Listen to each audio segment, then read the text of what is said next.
All right, so this is the first video on I get to mix some of the songs from the Mixing Secrets library from Mike Sr. Today I'm gonna mix Inhumanity Vortex's Cybermod, which is a death metal song. The link will be in the description of the video. And I already set up the Reaper project right here. The first thing I do is basically read the README file, which tells me the tempo of the song, which is 120. So the project is already 120, so that's fine. All right. Next thing I'm gonna do is I'm gonna just take the name of the track, Ctrl C, close that. Let's hit Ctrl S, and then we're gonna save in the folder just so I can keep things organized. And the name of the song, Cybermod. There we go. Next thing I'm gonna do is I'm gonna take the drum track. All right, drum track. Boom. Okay. And I can see right here, like when it starts the bass, everything from here to here is probably drums. So, yep. Let's just take a listen to what these sounds like.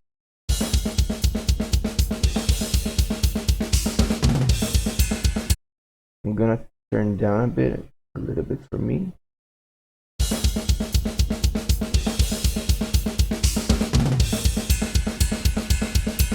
Yeah, sounds pretty good.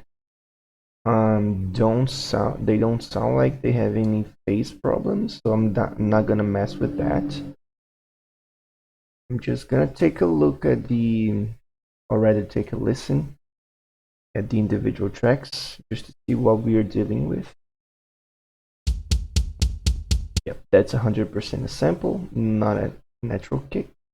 Let's see what the kick one sample does, because there are two kick tracks. Let's just check that.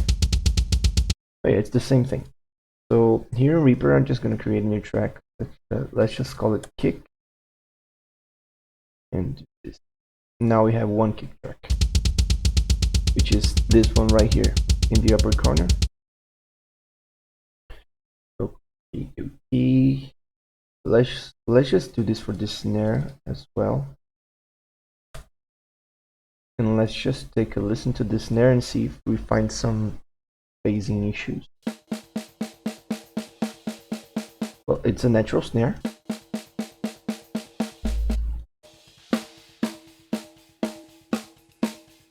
Sounds really good.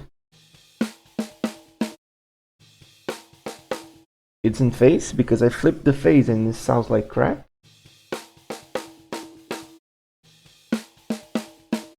So it's in phase. I'm not gonna mess with that. Alright.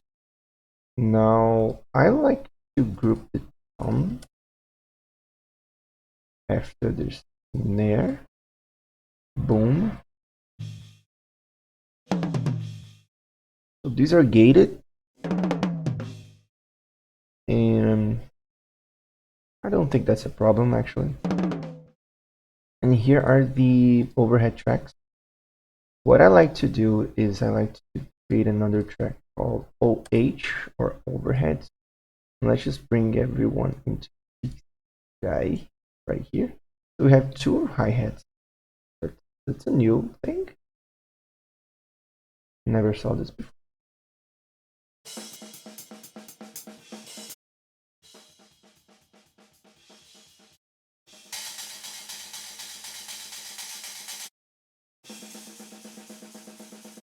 Well, probably there are two hi-hats in the drums, maybe a left and right. Let me check that on the overhead tracks. Yeah, so the hat number 2 is the one on the left, because I hear it on my left side. Let's just put it more or less here, 41%. Sounds about, let's just do it Let's just do 50. Why not? 50L on Reaper. Wait. Alright. Let's just check any part where there is the second head or the first head. I don't know actually. Listen to it. Okay, here's the second head. Let's just take a look or take a listen in the overheads where it is on the spectrum. No, this one is in the left. So let's just do pan 50 left.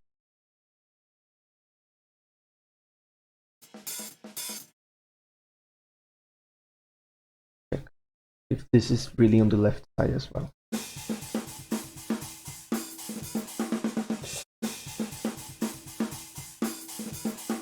No, this one is in the right, but not so much to the right, to the point where it's 50%. So let's just put it 25R, which is 25 right.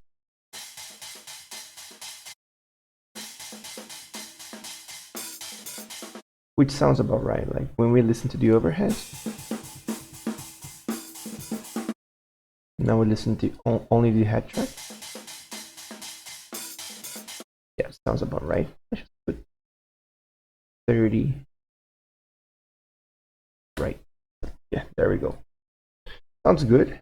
Let's just check where the right is playing, and let's see where the right is on the spectrum. Yeah, right there on 50L, 50R. So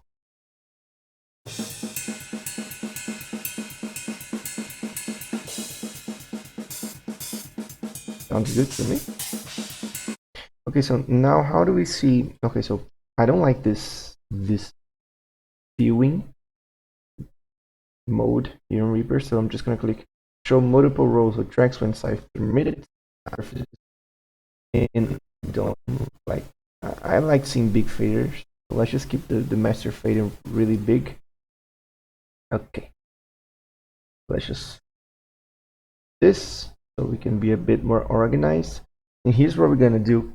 We're gonna set the levels of these bad boys right here by setting it to mono.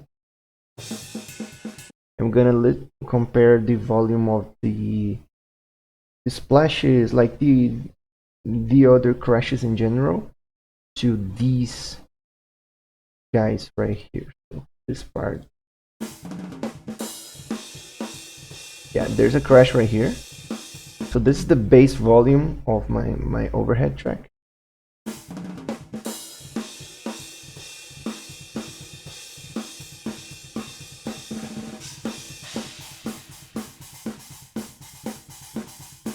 Okay, so the head is the second head, like the head number 2. Already sounds good, but let's just turn it up a little bit, I guess.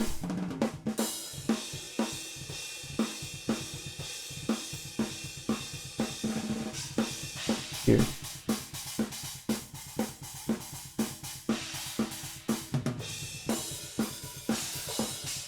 Here. Now let's mute the second head and see if that volume is okay.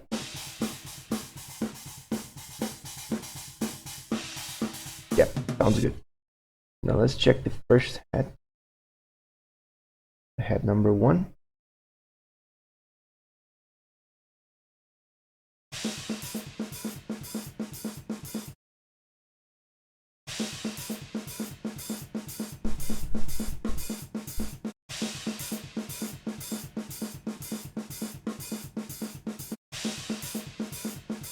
Sounds good to me.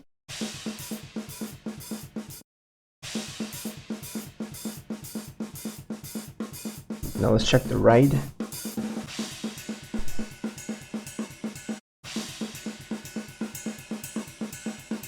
The ride is really loud.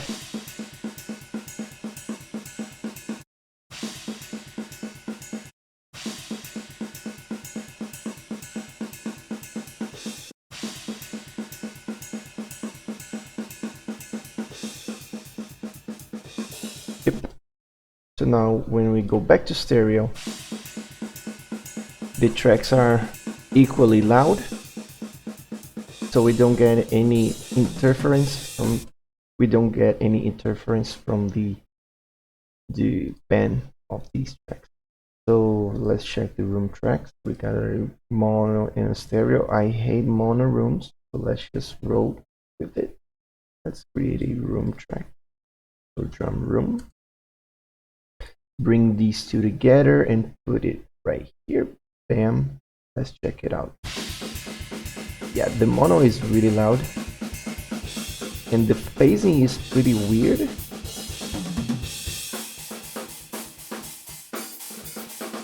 Okay, so the mono sounds like it has way more bass, much darker than the stereo room, which is weird. Usually it's the opposite.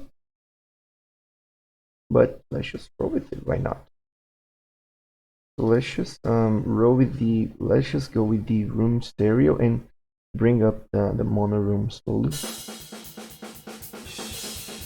Let's do it in mono.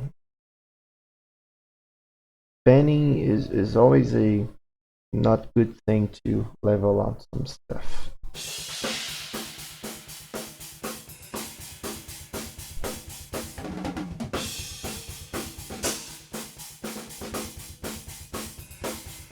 Yep, sounds about right. Turn back to stereo and see if that's good.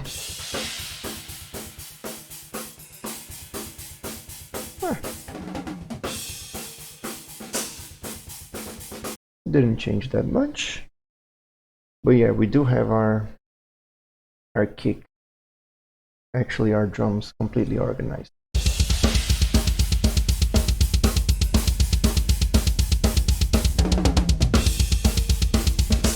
Okay, let's bend the toms actually.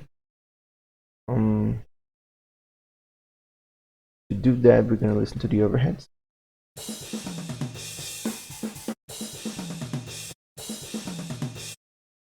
It's more or less 10 here. Let's put 20 here on the right. Just check the tom 3 and 4. So this is a beautiful example because it's 4, 3, 2, 1. So you can really see the panning here on the overhead track. Let's just listen to the overhead track.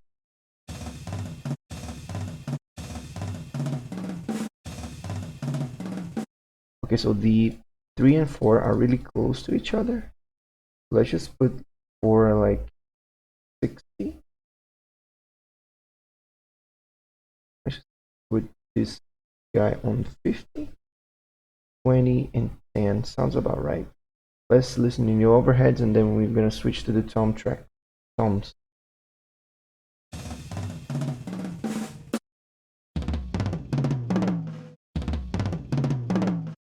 So we can do a bit more, drag a little bit more to the left.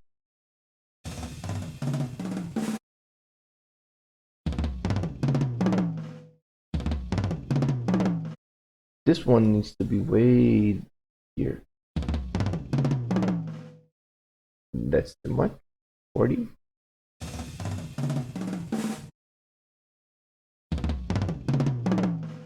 Yep, sounds about right.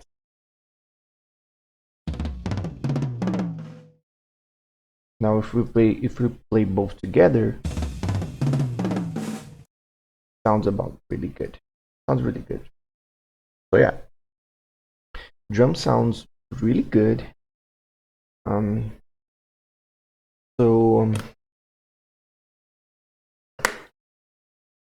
I see people putting the other tracks in. No, I just like to work with this, and when the drum sound is good to go, I like to add the other tracks. Let's just start mixing actually. Let's just create some tracks. Here in Reaper you can just do Control T. I'm just gonna create a random number of them. So we're just gonna call this one mix. No, let's just call instrumental bus, because this song has vocals. So I want a track just with the instrumentals. Let's just create a drums or drum bus actually. Instrumental. I don't like calling stuff bus. I like reading stuff a bit more directly. Let's just create the para comp, which is the parallel compressor, and the verb. Delete that. Let's just name these color these bad boys red. I like my drums red. Right. So let's just take all of these tracks and we're gonna put them in the drum bus. So we now have one big drum bus. Really good. So let's pick these tracks as problems if there are any. So in the kick, I actually don't hear anything weird about it. It's just a good kick sound. So let's just pretend that we're mixing on analog. So and this is good because it makes my mixes a bit more musical. I don't know why. So that's a bit too much of distortion or of saturation actually. So this is a plugin that emulates a analog console. And there are three models. I like this one. Still too much. Let's see if there's any difference here from the original track. So let's just look at the meter here in the master fader and see if there's any difference. Yeah, turn this up a little bit. Now we can compare what this plugin is doing. Yeah, it's cool. Let's make it a bit more aggressive.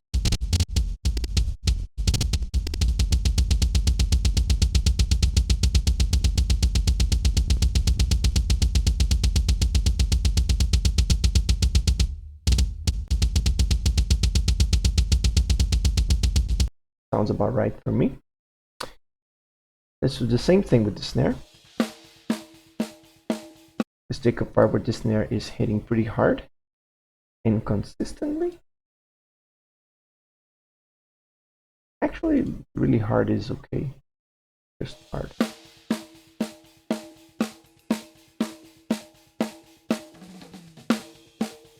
Here, let's just repeat this part. Okay, so with this saturation, this is gonna be a bit more.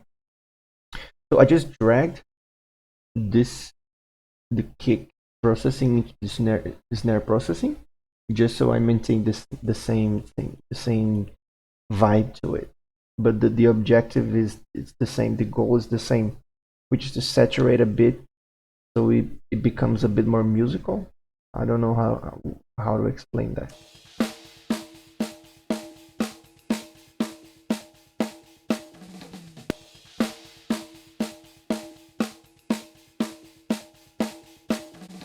I feel like we can push it a little bit further.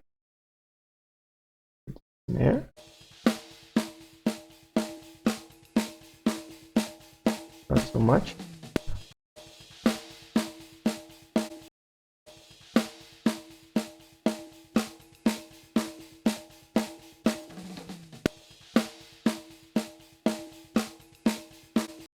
Sounds about right. Let's just do the same thing with the tone. There's a part where the four are playing. So Alt S here in Reaper allows me actually to select with or without the grid assistance. So Alt S, now it's turned off. Snap. Boom. And then I turn it back on again. So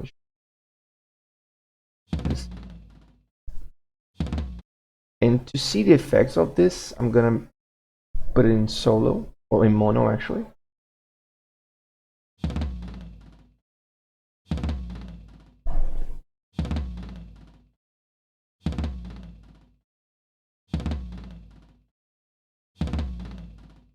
Push it a bit more.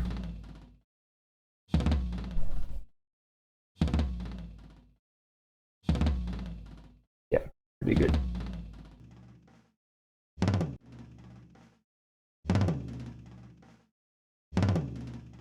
Yeah, you see, it sounds like the low end of the tone becomes a bit blurred. So I turn back this a little bit.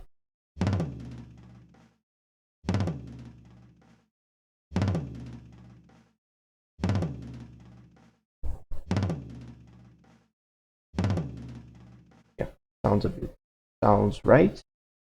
Same thing with 2.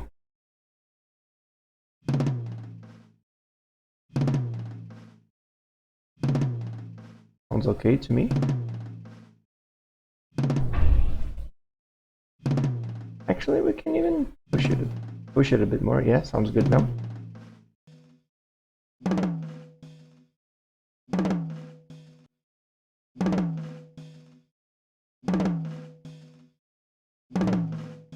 And with tones, we want to be really subtle, because let's take a listen to it in stereo, and then we're gonna turn all these effects on.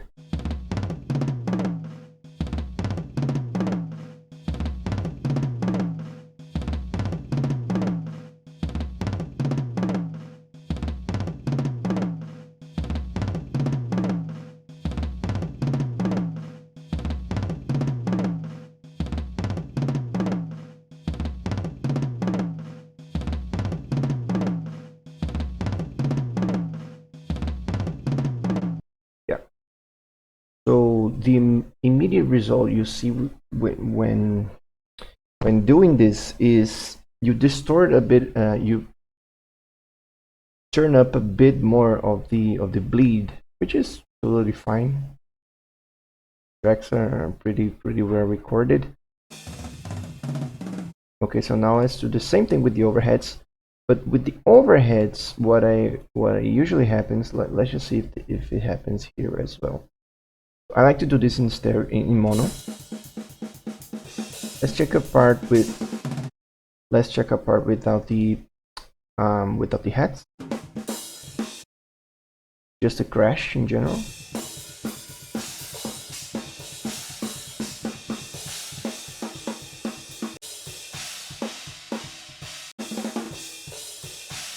Yeah, sounds about right. So let's see if this makes a difference.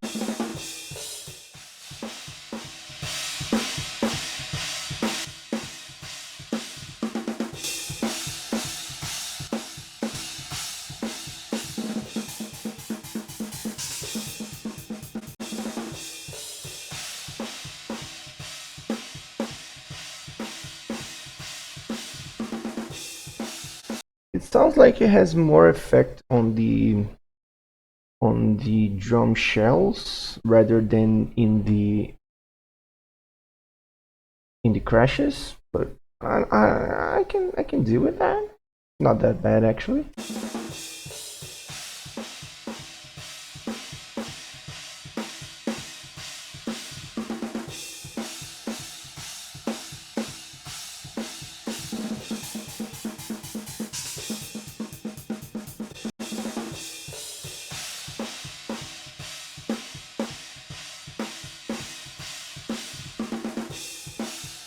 Yeah, why not? Let's do the same thing with the drum. Oh, okay. So the drum room is a bit different because I don't like its natural sound. I like to almost destroy it. So rather than putting the console, I'm just gonna put the clipper.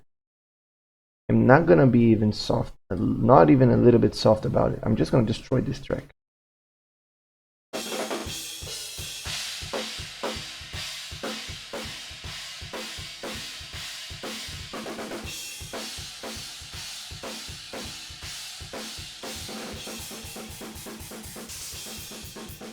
Okay, so now the snare is like, you can't really hear the snare.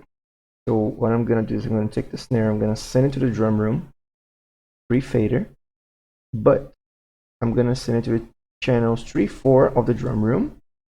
I'm gonna come here and use the upward expander, so it's the contrary to the downward expander. So every time the sound hits the threshold, it turns up the track rather than turning down. So I'm just gonna do this, no attack, a little bit of attack, okay, and a bit more of release. So I'm just gonna go with sidechain, which is 3 and 4, which is already receiving signal from the snare. And here's what we're gonna do.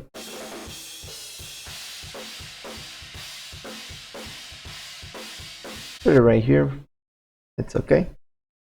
I don't know if here's the trick here. You don't want to go too far because it will get the bleed and this ghost notes. And I don't want to trigger the ghost notes. I just want to trigger the hard note, right? So let's just take a part where he's not hitting that hard. Put it right here, right not. So let's just turn down the ratio until we're turning. Okay, so let's do the opposite first. 12 dB, and then we're gonna turn it down, this ratio knob, until the whole signal dimps down 12 dB.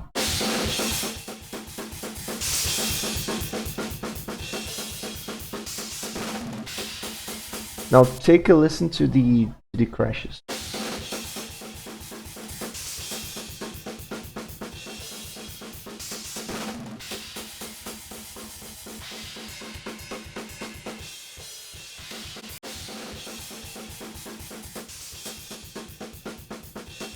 So the crashes maintain its volume while the snare is like poking through.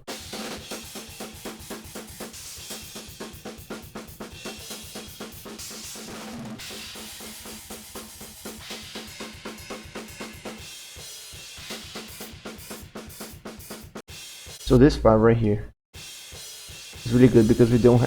It's really good because we don't have any snare. So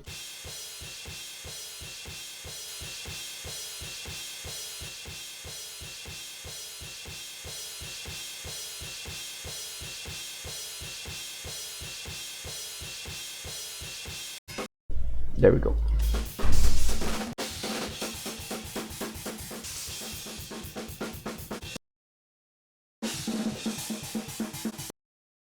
And yep.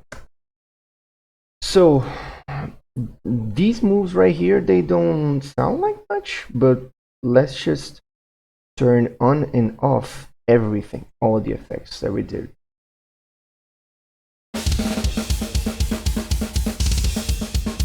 Take another part.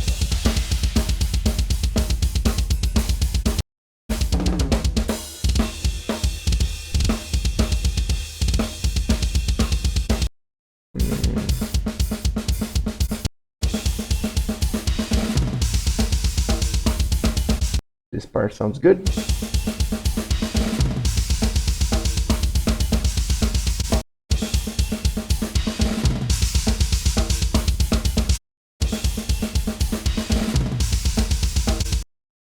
And now in stereo.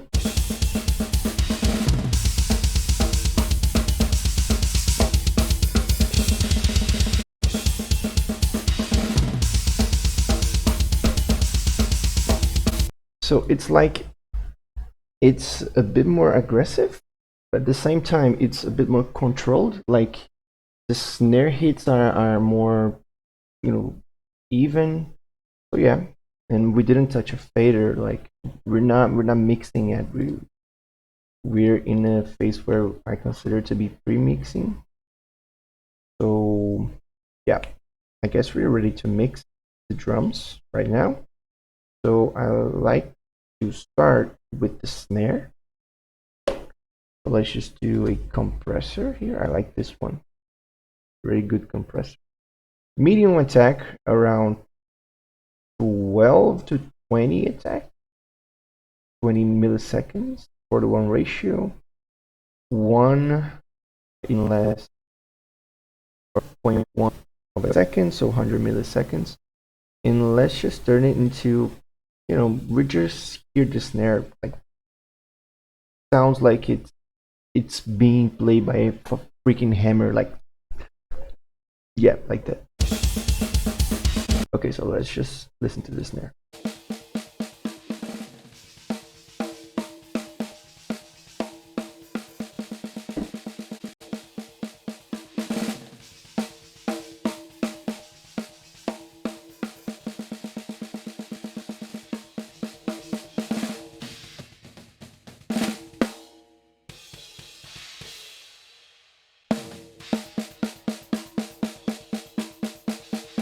Like, it sounds like ghost notes.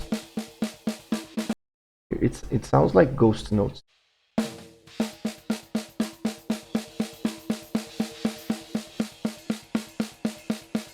But when I turn on the compressor, it sounds like it's hitting the snare actually.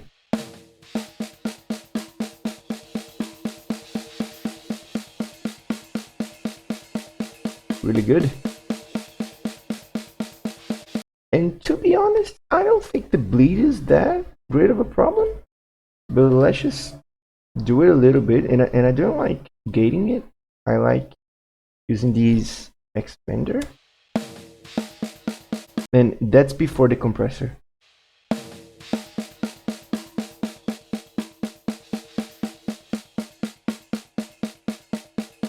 And I do this because I want to feel the compressor working properly and then see what I can take out with the expander. So without these two, and with,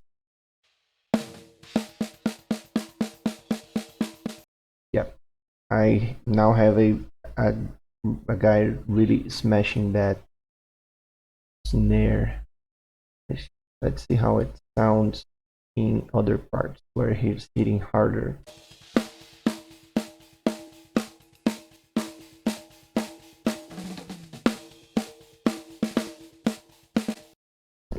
I guess we can turn down the snare bottom a little bit. Not all the way down.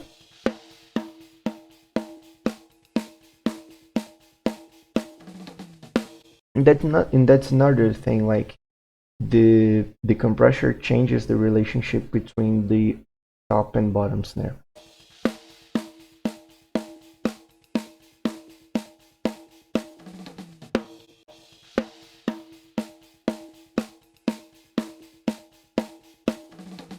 Yep. Sounds about right. I don't like doing some any EQ moves right now because I need to hear other stuff so I can compare it. So let's just send this guy to the Paracomp. I'm gonna use the same compressor, but I'm just gonna use 801. Really fast attack, really fast release. Really, really fast. And I'm just gonna destroy this guy. Okay, let's just solve the Paracomp track.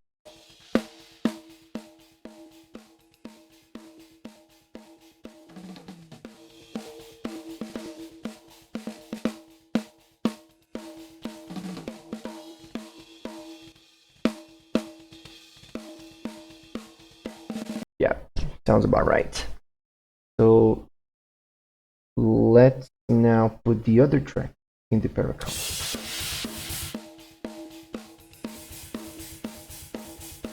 So let's just do it in mono.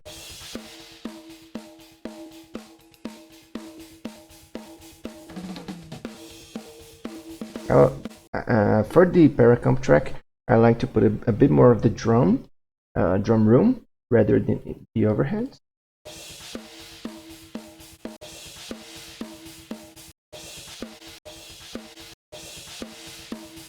Let's go. Let's just put a bit more of the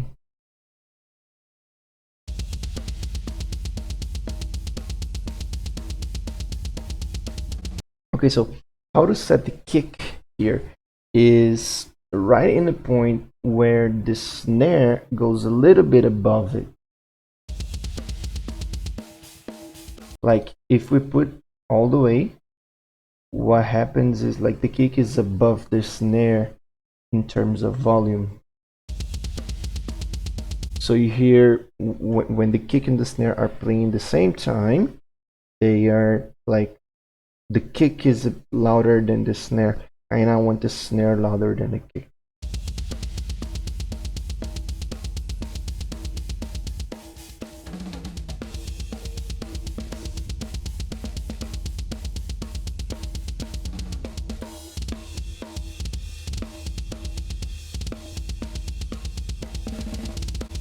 So here's a great spot. Usually the same relationship, that's the same volume that the toms have, so I just copy the same stand.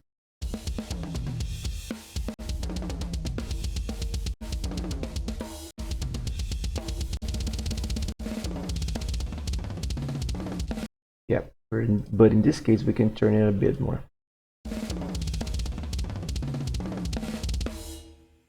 Yep.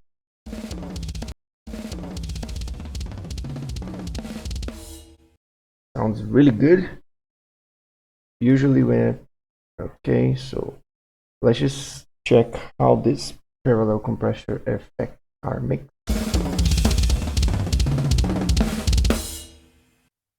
Okay.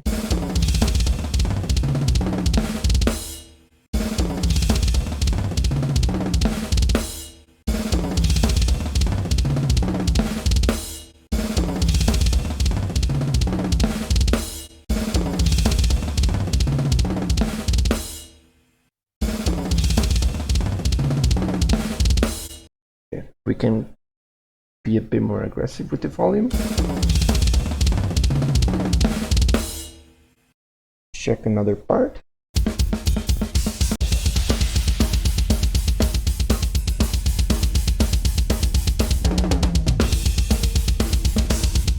Okay, so the kick is a bit loud. The snare is not that loud.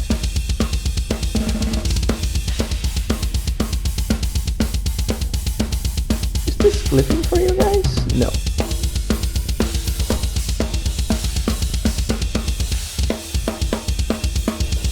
Don't be.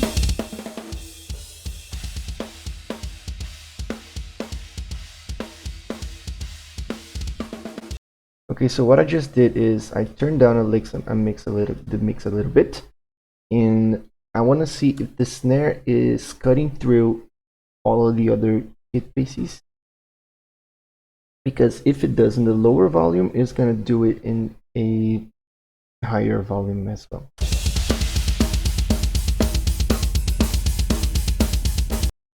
Just so some people don't get really mad about it, I'm just gonna turn everything down here. Like, let's just turn it 6 dB so we don't clip the master bus.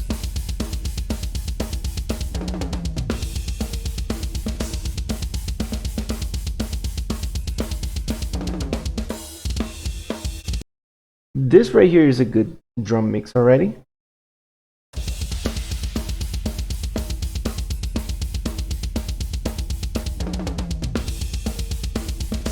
Like,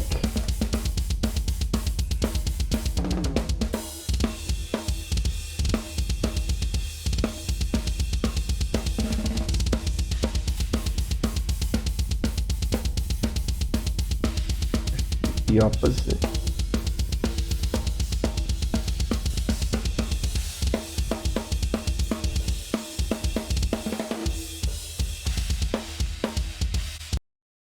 And of course, there are some EQ work to be done, but it sounds really good. Sounds like a metal drum mix. So let's just go in the instrumental bus. Just put the drums into the instrumental bus. Boom. And in mono, we're just gonna EQ this guy with the TDR Nova. I love this plugin. It's a it conserves the volume of the mix. So let's just do this first, right here. Actually, let's just not do that here. Let's come to the drum bus bit. Let's put it a low pass filter around 30. Okay. So usually what mixes need is air and presence.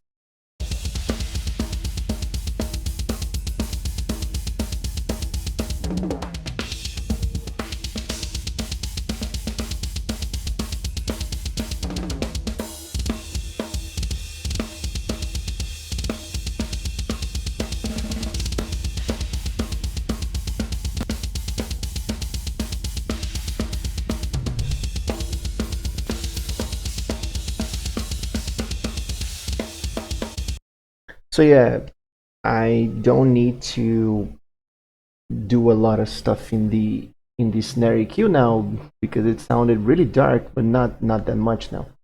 Like if I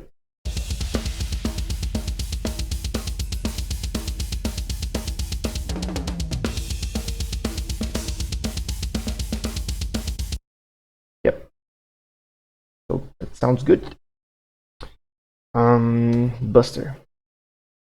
Buster, I see. So this is gonna be my mix bus compressor. I should do a little bit of a low pass, high pass actually, and I'm gonna aim for the needle where the snare hits around 2 dB.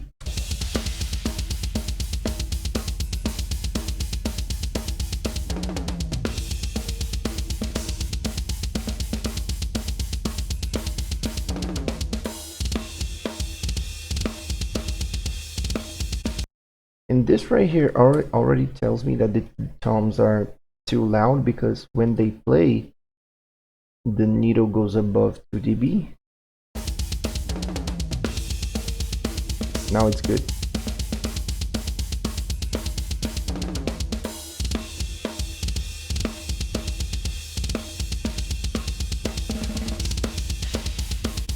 Okay, so when I bring the other tracks in, this needle is gonna go in 4 dB.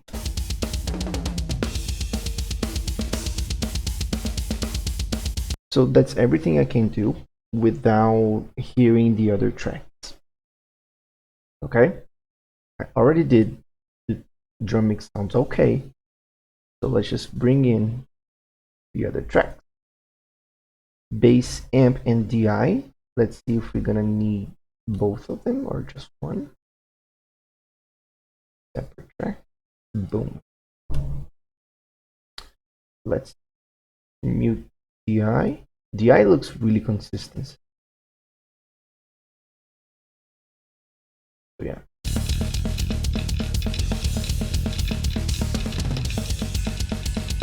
Okay. So this sounds good, but I want the grindiness. Like the bass, the low end is okay. Like,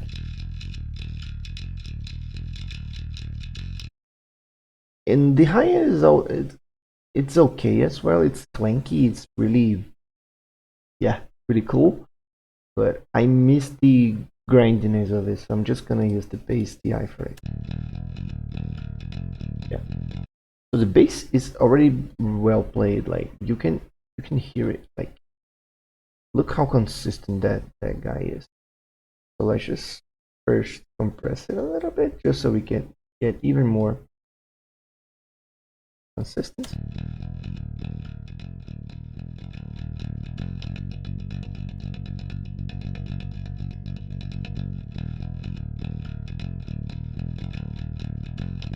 Let's see a part where it's not that consistent.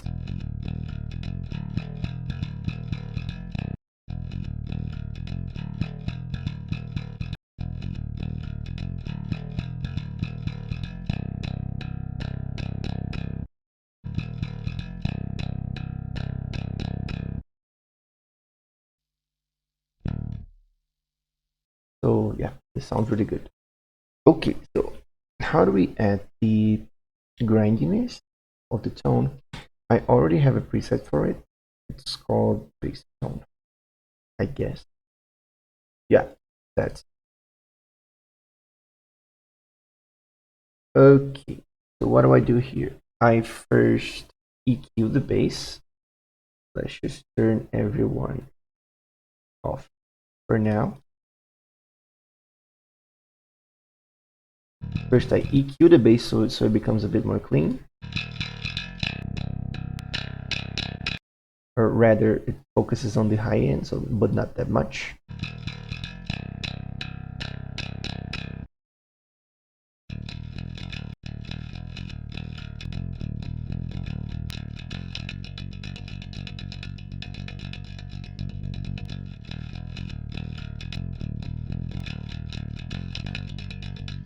Yeah, this is gonna be really dirty.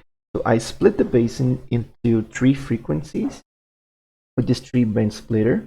So everything below 250 is the 1-2 channel. Everything between 250 and 2000k hertz is 3 and 4 channel, and everything above 2k is the high frequency and is the 5 and 6 channel. In here, this plugin does the opposite of this one, so that's why this one is called splitter and this one is called joiner. Okay, so that's why, like, when I turn off the joiner, you can only hear the 1 and 2, which is the lower frequencies, but when I turn on the joiner, you can hear all of them. Like channel 1 to 6, now they summarize back to 1 and 2. Yeah, so I did this so I can do this right here, which is the Pro Fact from 89 amps. Works really well with bass for some reason, because it's really grindy. And I'm doing some work between 250 and 2000. Okay,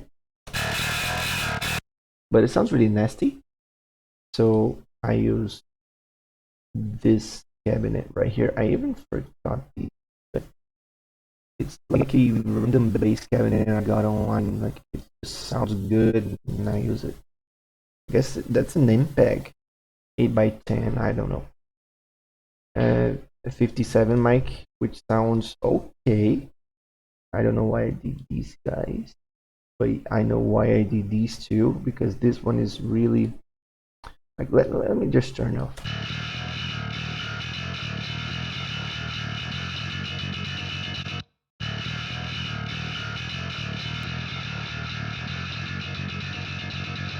Yeah.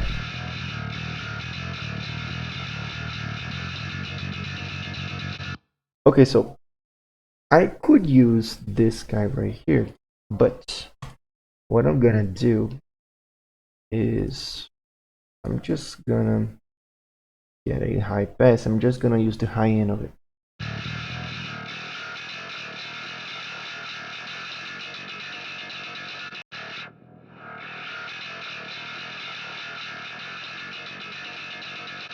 And then I'm gonna blend the two signals. Let's see if they blend well.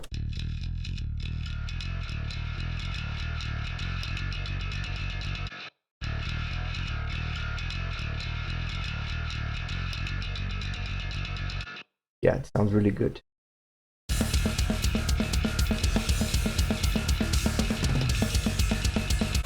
Created another track called the bass. Let's check in its solo.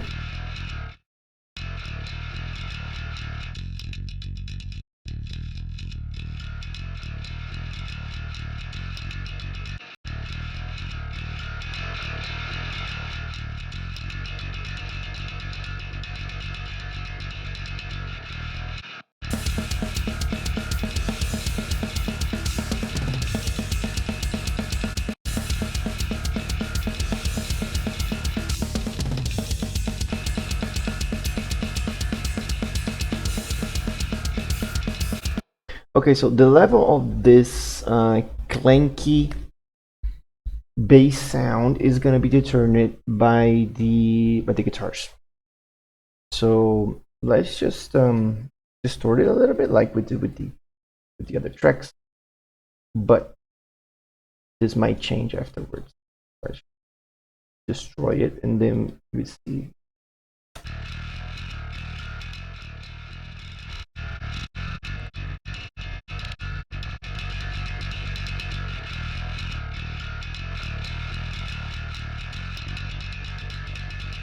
Yeah, sounds good.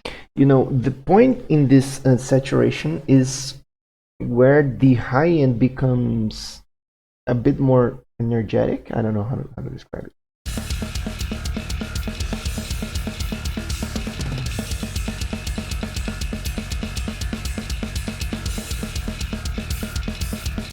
Yeah, it sounds really good by its own, but I don't know with the other tracks. So let's just bring the guitars. Guitar 1 and Guitar 1 DT. It stands for Guitar 1 and Guitar 1 double tracked. So this might be the rhythm guitars, but let's just take the number 2 and see. Yeah. So we are quad track. We are quad tracking. We are quad tracking. Let's just bring the guitar 3. Maybe it's a lead. So yeah, let's just create some tracks right here. Yeah, and I forgot to put bass in the instrumental bus. Same thing with these guys. They need to be on the instrumental bus. All right. What we're gonna do is we're gonna solo these guys right here. I'm gonna take a listen to what these sounds like. Oh, these sound nasty.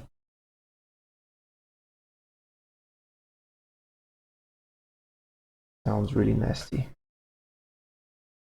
So 100 to the left, 100 to the right.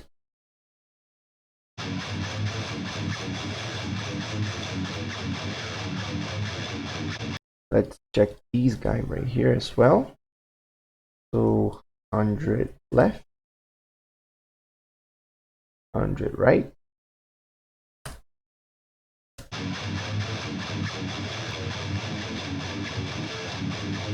So it's just double tracked.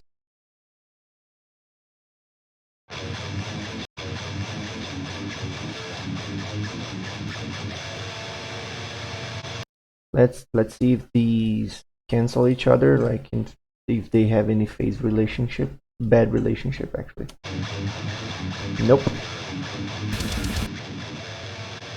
So these are just quad track, which is a good move because the rhythm tone here is really nasty, and it's really high endy. It's really gross. So quad tracking makes the track, the guitar sound a bit more smooth, like if you just play one of them, like it's weird. But when I turn this up, what happens is it becomes a bit smoother. Like the low end of guitars are a bit better, is a little bit better.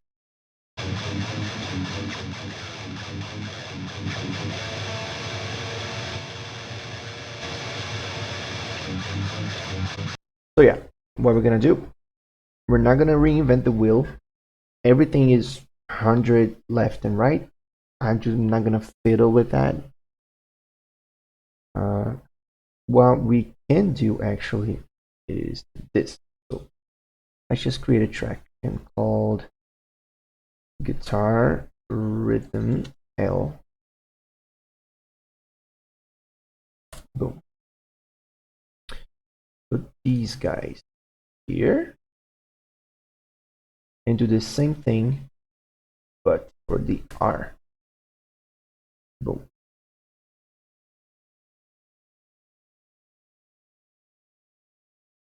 Okay.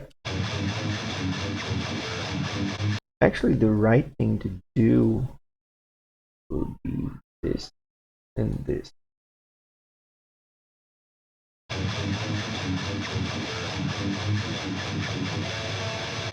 no, actually, like, yeah, no, I was right. This is the right thing to do. So now we can just pen these guys center, and I'm gonna pen these group right here on your left, and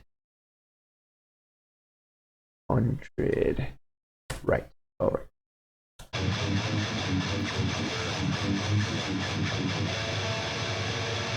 So here's what I'm gonna do.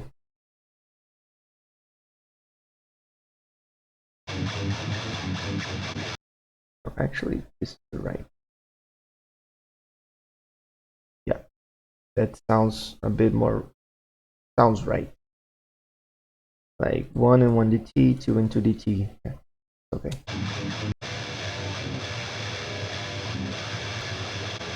So yeah.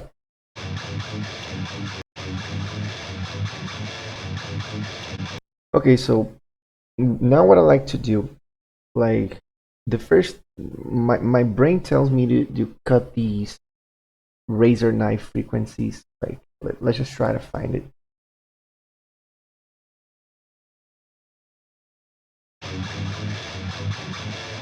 Like it.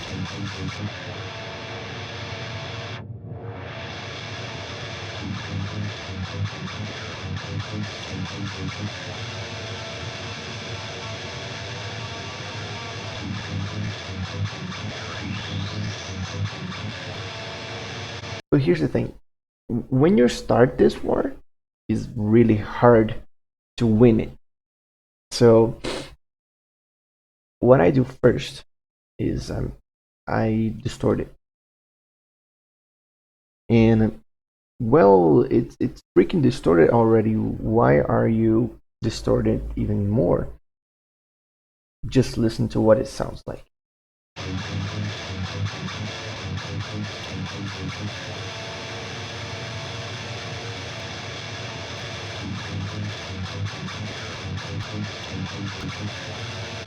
So it becomes a bit more.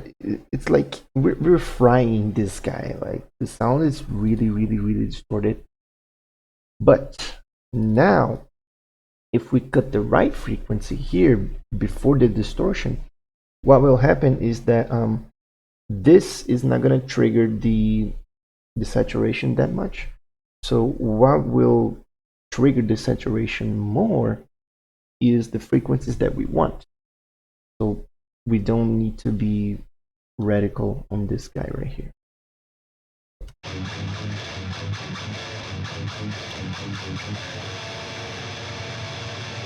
Yep.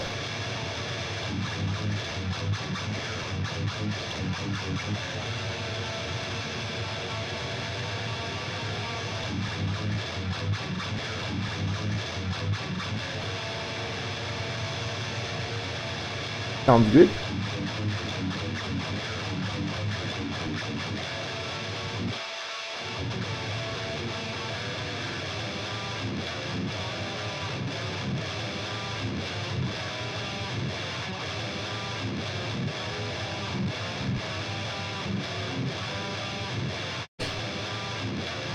Yep.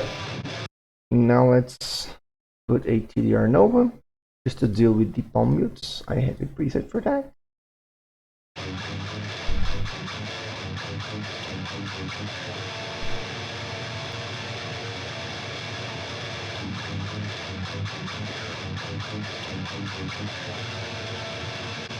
So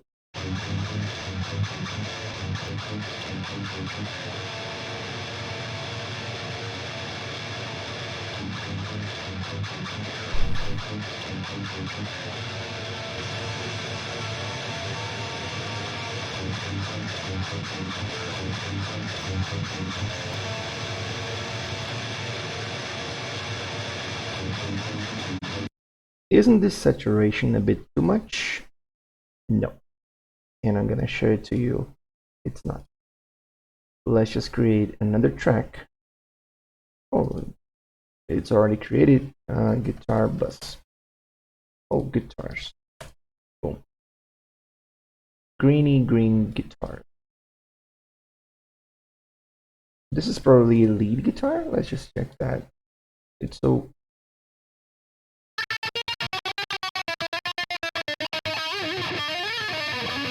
yep, lead guitar. So let's just put lead, guitar lead.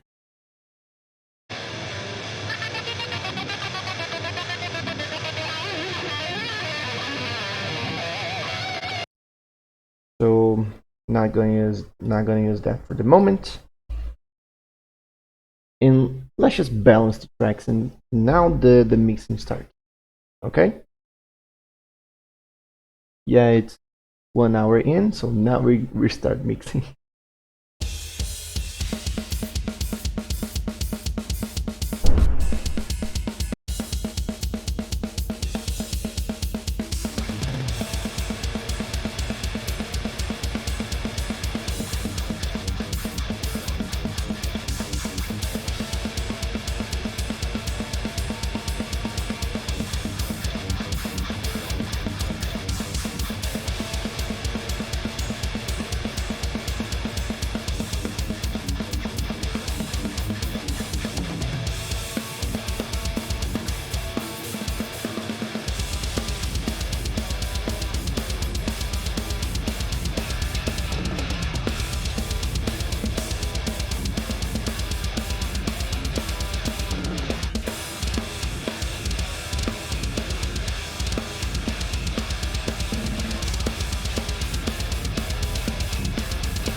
I only see a bit of a problem with the bass.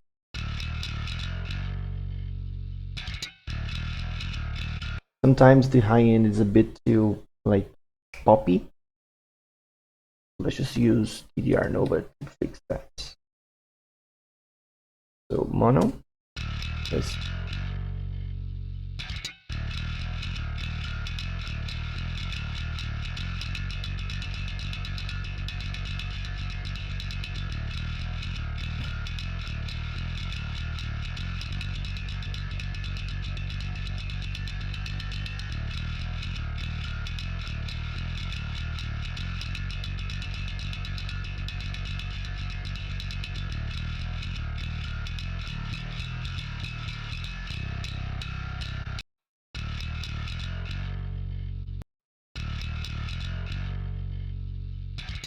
There we go.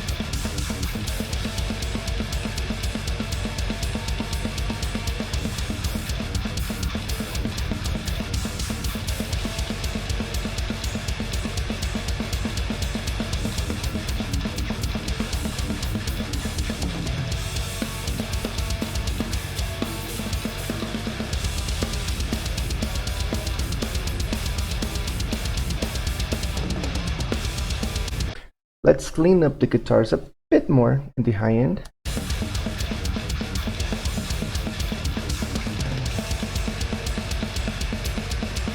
Yeah, that's the frequency.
So now let me turn off the saturation.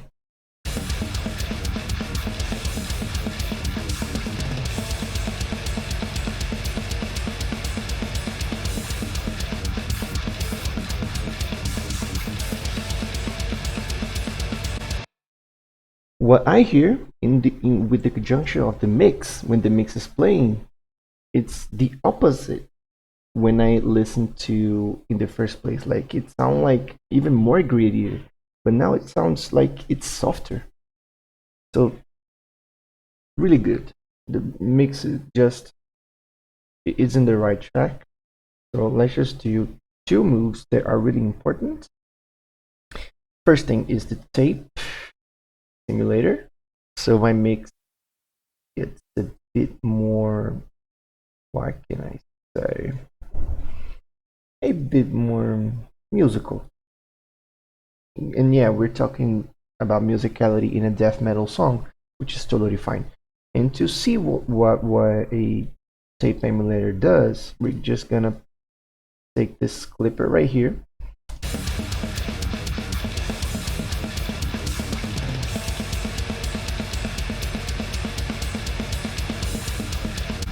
You see these lines right here, these little lines? These are not that good if you want to get loud. So we're just gonna cut a little bit of them with the tape emulator, and then we're gonna cut a little bit more with the clipper. So when we push into the limiter, we can push without clipping as much.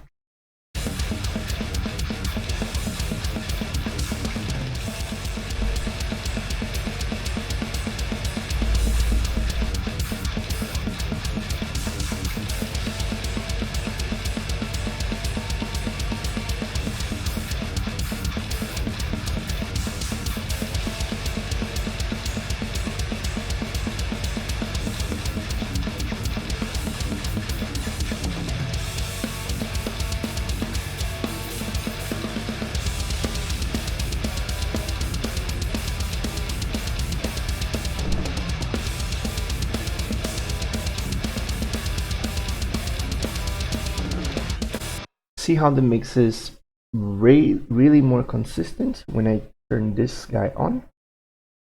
That's the effect I want. The rest of the little stuff I'm gonna cut with the clipper.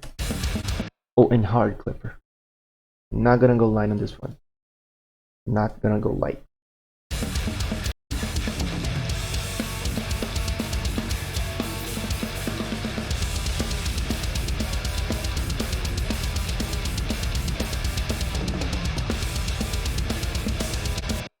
And when I'm clipping, like the thing that I'm most worried about is the toms, because they are really loud.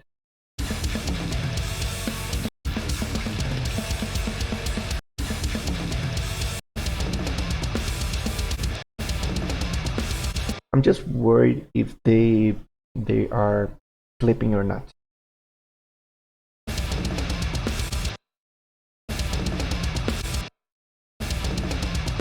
Yeah, sounds about right. So yeah, that's it. So now, just to finish it off, I'm gonna bring up the loud max. And here's how I go for loudness. I'm gonna turn this down until I hear, like, in fact the mix is louder, and then I'm gonna take it a bit further. But there's a spot when it stops getting louder, and it just smashes the transients. So that point right here, I want it to be the closest to it I can, all right? So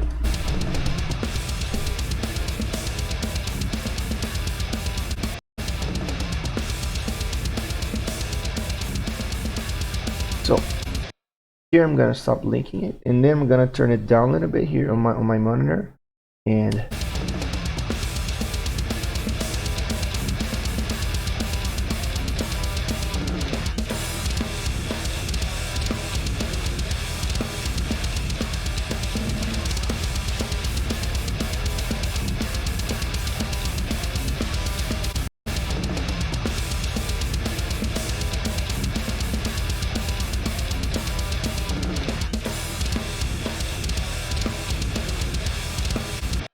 Usually it's 1 dB.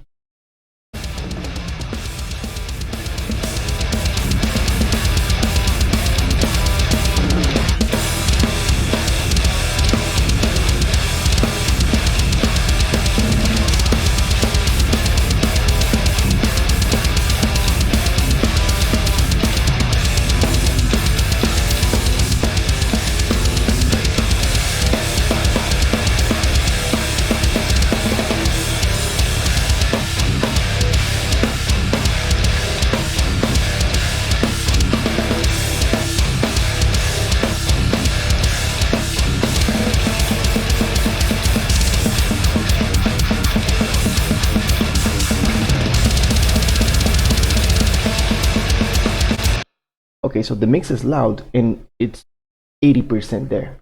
So we're in 1.12 in the video, so 1 hour mix, really good. But these last steps right here, I want to do it in a mesh, but not using metal.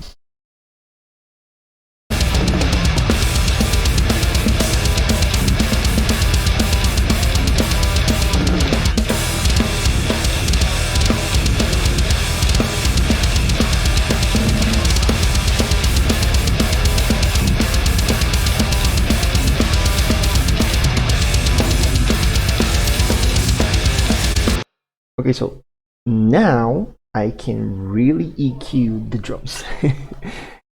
Now I can EQ the drums because now I know the relationship between the hit and the compressor and the intensity of it.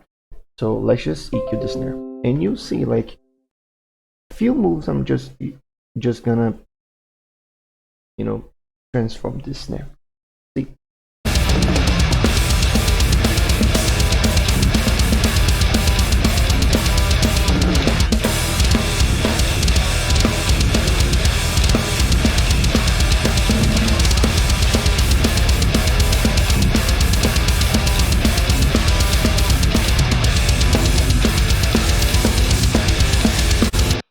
Okay, so I don't know the tone of the snare. I don't know the tune.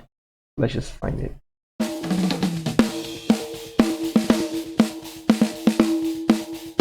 That's not the tune, so that's not a cool note. Let's just turn it down.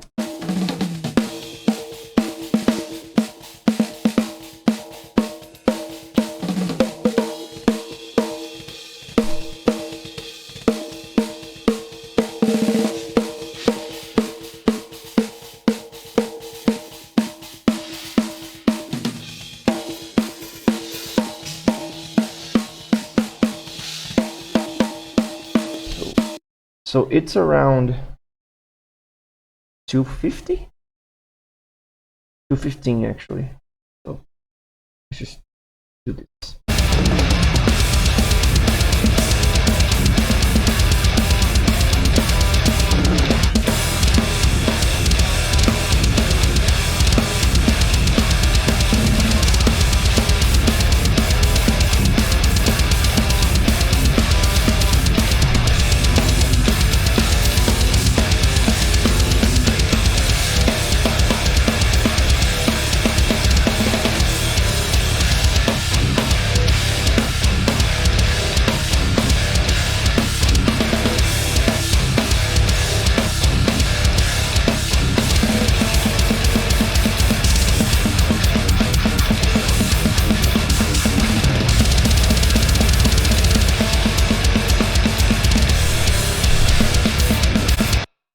Okay, so now we can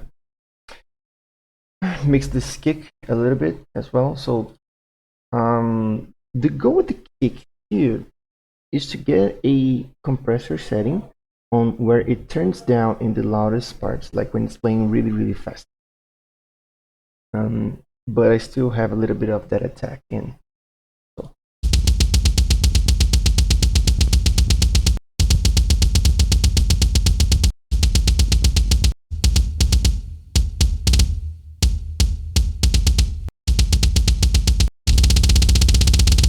Oh, this part is really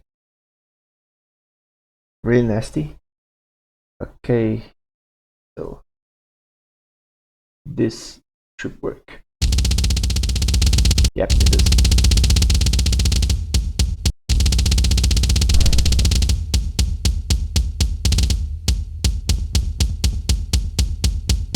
Yep.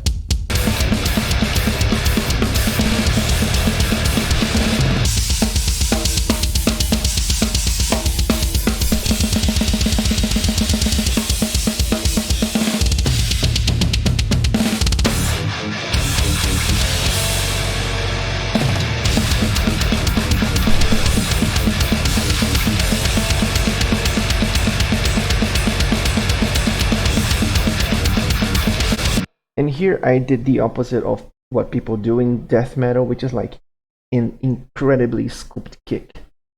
But the guitars are really scooped, so why not just put the kick on the mid?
Alright, so now let's just EQ the toms and we just go with the guitar lead.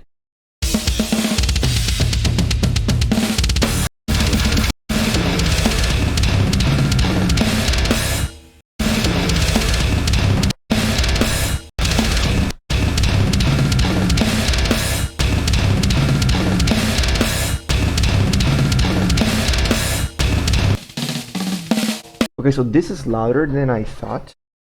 So here's what we're gonna do.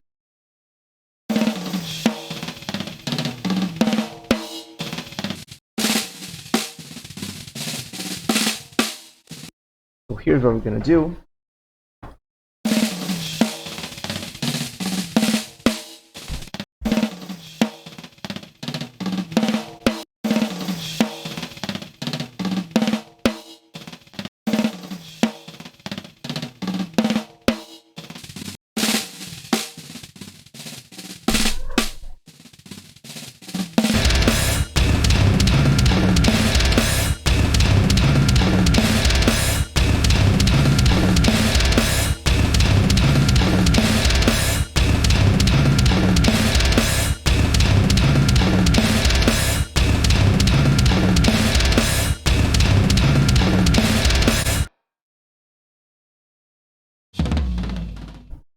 Oh, the sun is here. Right.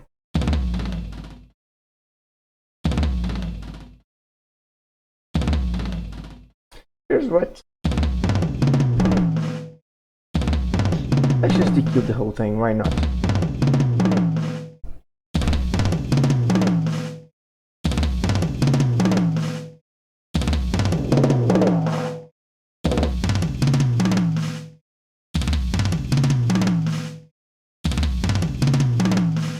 Sounds good.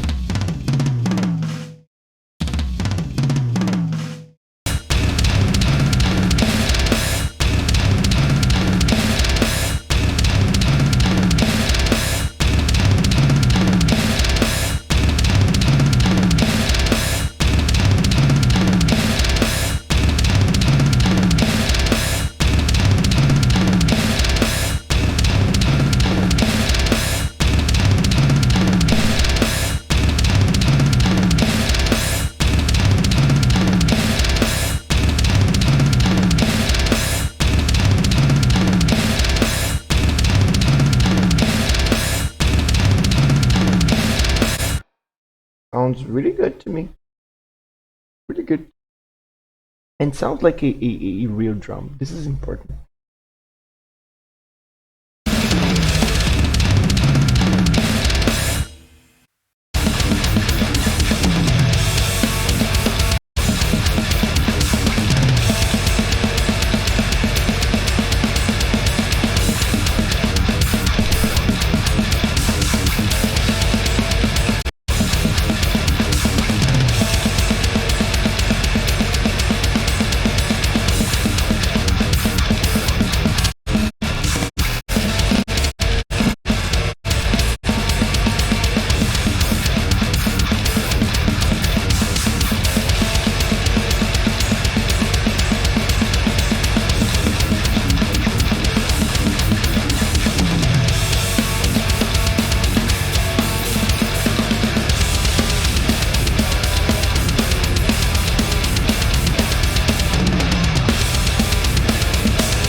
Okay, so now it's a death metal song, so we need to be really careful of what I'm gonna do here, which is set up the space.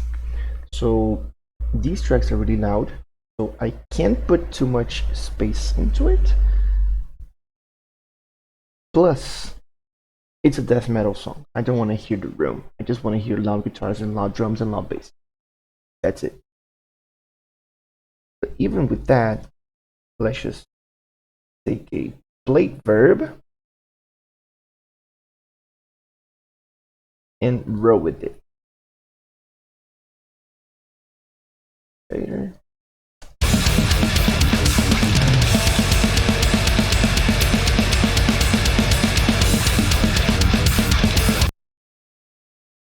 Oh. There we go.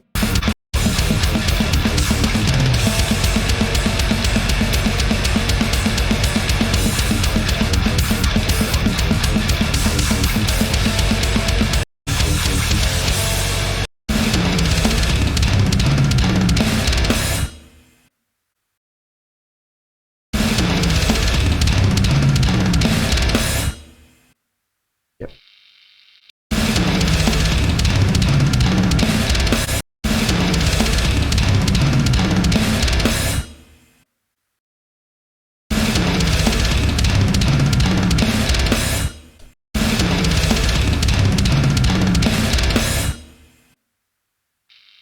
Really good.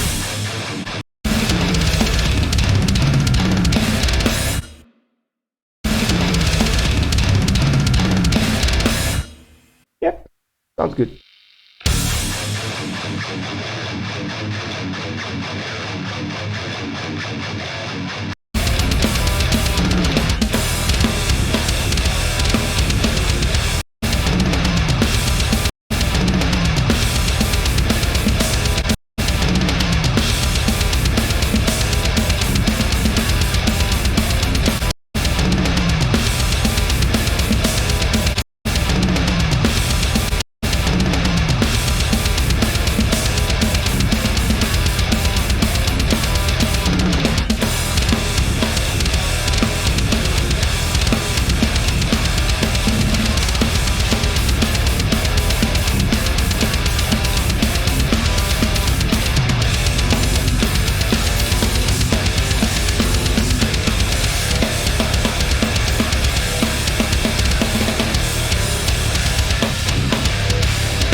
Now we're gonna create the room track, and this is gonna be bass and guitars. There we go.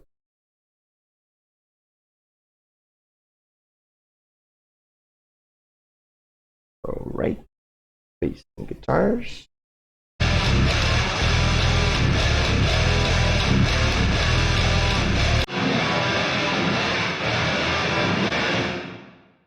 Okay, so the decay is gonna be a bit, not that much.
I hear another frequency, but I don't know if it's in the guitars, but I don't know if it's worth taking it out.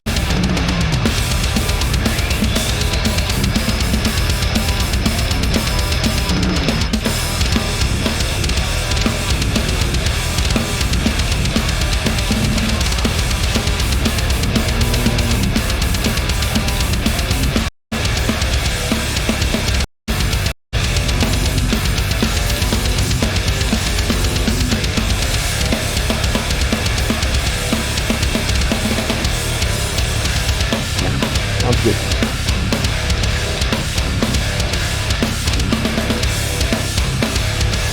Let's bring the guitar.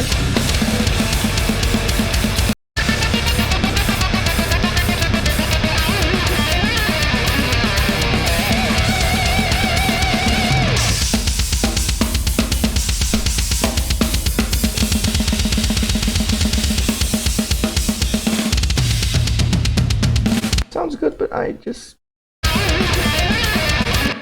can turn this part down by 1 dB.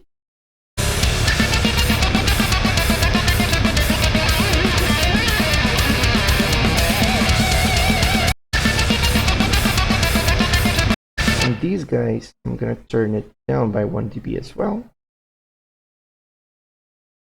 just so you can change focus. So, yep.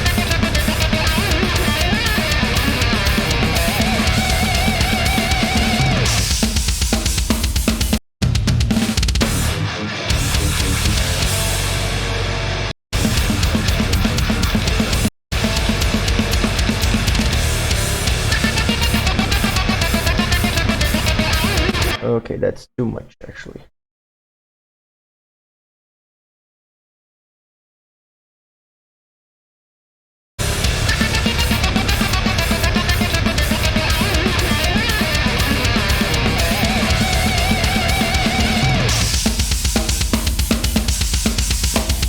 Okay, so let's create a delay track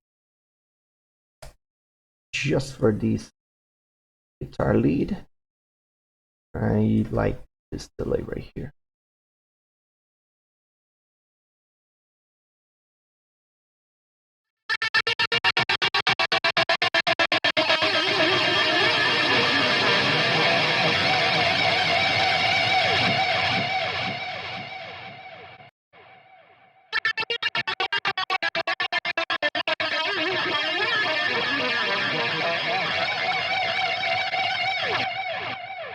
All right.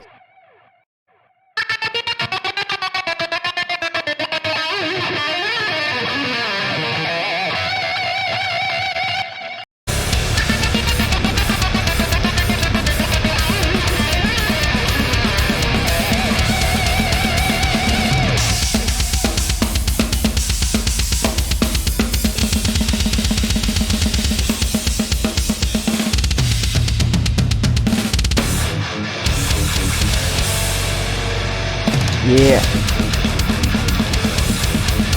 Okay, so now we can be a little bit more creative with it, like this part right here. We can do a thing that Periphery does in these tracks, is like whenever we're not hearing this anymore, we can turn up by, I don't know, 6 dB.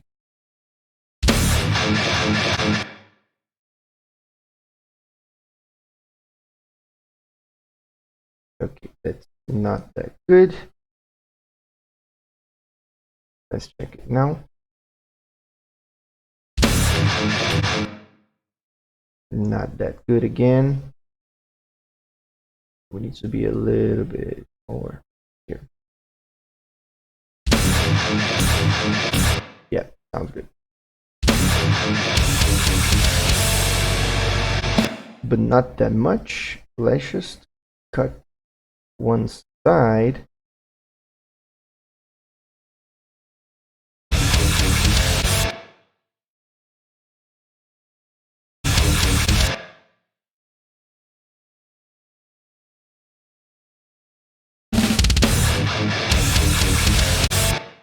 Not that much.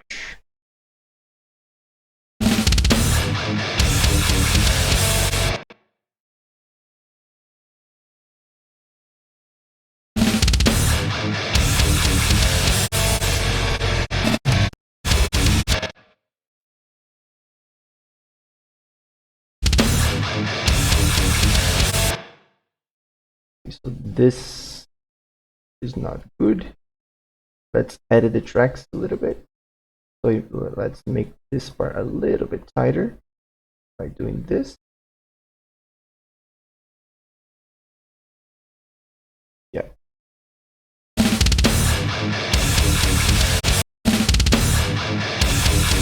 Yeah, because the kick is not that okay. So we need to adjust this. Put M as a marker. So this right here. M. Boom. So boom. Alt S. Boom. Boom. Let's check it now. Really good. Now it's good. Now I can even good.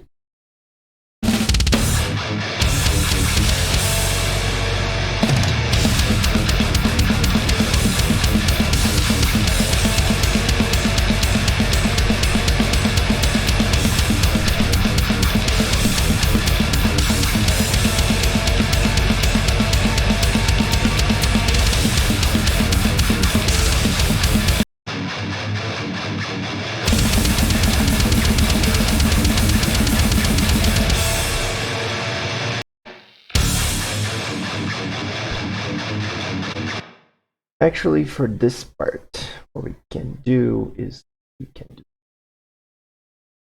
just get it in the center before the other stuff start playing.